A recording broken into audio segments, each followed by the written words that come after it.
Alright, this video is going to be draining and refilling the gear oil on the front differential of a Ford F150.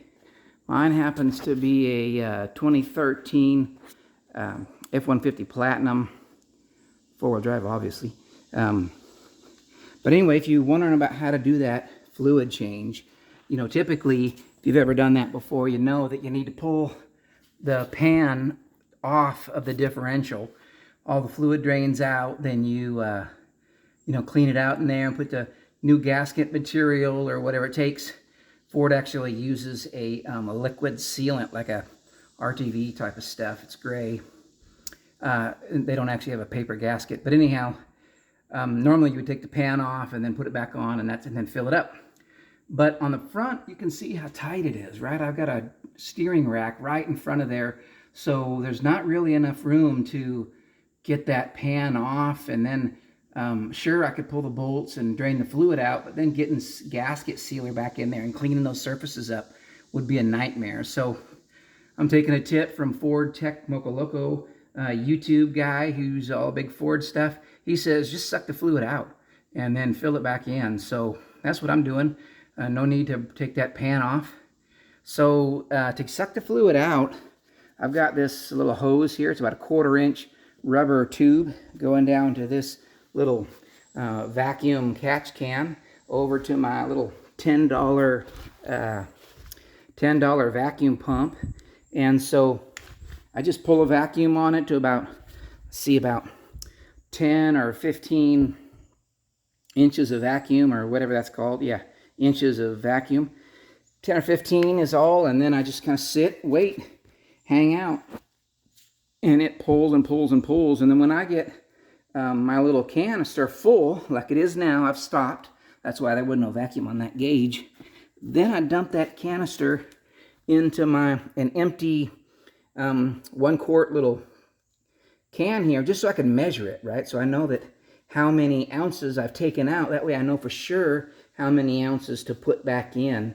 Like I say, it's got like a 1.6 quarts capacity, but since I'm not pulling the pan off and draining every single drop, it'll be good to measure it so I know for sure what I need to put back.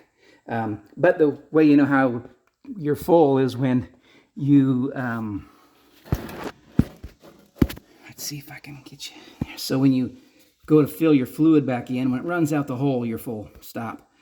Technically, the spec actually says it's like a 3/8 of an inch, like 0.33 inches below the threads, below the hole.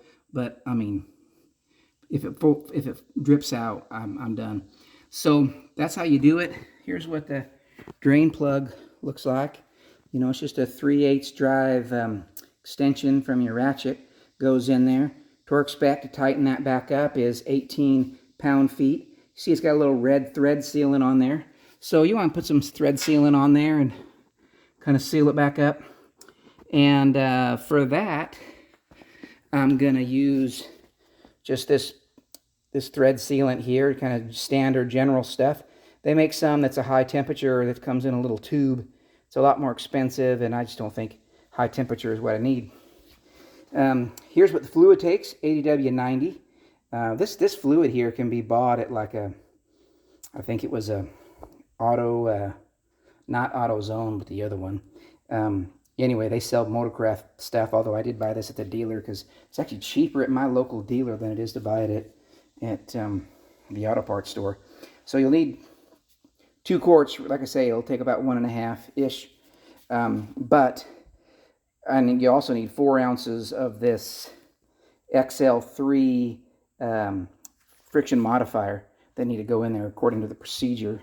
So I'll mix that stuff up and then put it back in. And in order to get it in right to the top of here, I'm just going to screw my pump. This was about 10 bucks also at Harbor Freight.